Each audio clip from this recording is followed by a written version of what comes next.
Sejarah ringkas Kabupaten Solok, Radar News Sumbar. Dahulu wilayah Solok termasuk Kota Solok dan Kabupaten Solok Selatan, merupakan wilayah rantau dari luhak tanah datar, yang kemudian terkenal sebagai luhak Kubuang Tigo Balek. Di samping itu wilayah Solok juga daerah yang dilewati oleh nenek moyang alam Surambi Sungai Pagu, yang berasal dari tanah datar. Disebut juga sebagai nenek kurang aso 60, yang artinya 60 orang leluhur alam Surambi Sungai Pagu. Perpindahan ini terjadi pada abad 13 sampai 14 Masehi.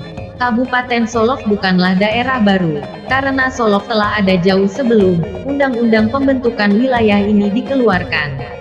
Pada masa penjajahan Belanda, tepatnya pada tanggal 9 April tahun 1913, nama Solok telah digunakan sebagai unit administrasi setingkat kabupaten yaitu Afdeling Solok. Sebagaimana disebut di dalam berluit Gubernur Jenderal Belanda, yang kemudian dimuat di dalam Staatsblad van Nederland Indie.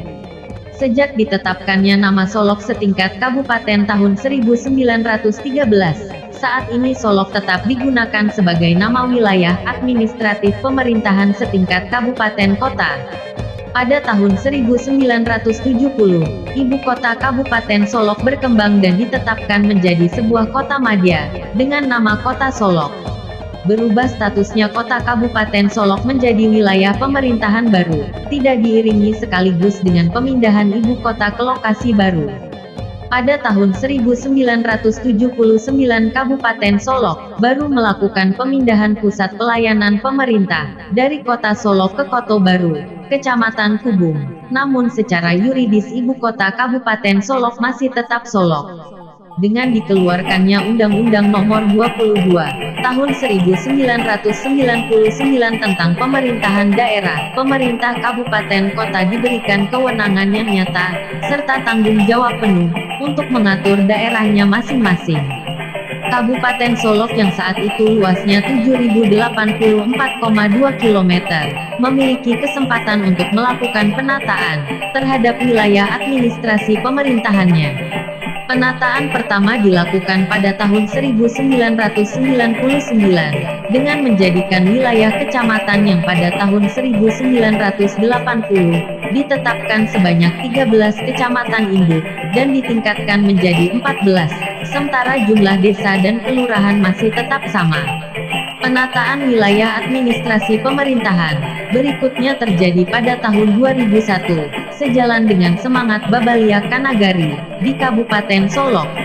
Terjadi perubahan yang cukup signifikan, di mana wilayah pemerintahan, yang mulanya terdiri dari 14 kecamatan, 11 kantor perwakilan kecamatan, 247 desa dan 6 kelurahan, ditata ulang menjadi 19 kecamatan, 86 nagari, dan 520 jorong. Wilayah administrasi ini ditetapkan dengan Perda Nomor 4, Tahun 2001, tentang pemerintahan nagari, dan Perda Nomor 5 Tahun 2001, tentang pemerintahan pembentukan kecamatan.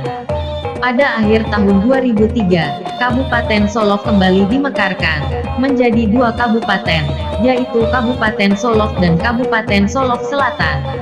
Pemekaran ini dilakukan berdasarkan Undang-Undang Nomor 38 Tahun 2003, menjadikan luas wilayah Kabupaten Solok berkurang menjadi 4.594,23 km persegi. Pemekaran ini pun berdampak terhadap pengurangan jumlah wilayah administrasi. Kabupaten Solok menjadi 14 kecamatan, 74 nagari dan 403 jorong. Dengan berbagai pertimbangan dan telaan yang mendalam atas berbagai momentum lain, yang sangat bersejarah bagi Solok. Secara umum pemerintahan daerah dan masyarakat menyepakati peristiwa pencantuman nama Solok pada tanggal 9 April tahun 1913 sebagai sebuah nama unit administrasi setingkat kabupaten pada zaman Belanda sebagai momentum yang akan diperingati sebagai hari jadi Kabupaten Solok. Kesepakatan ini pun dikukuhkan dengan Perda Nomor 2 Tahun 2009 tentang penetapan hari jadi Kabupaten Solok. Pada tanggal 9 April tahun 2010, merupakan pertama kali Kabupaten Solok memperingati hari jadinya yang ke-79 Semoga menjadi kenangan. Sekilas sejarah Kabupaten Solok bersama Radar News Sumbar.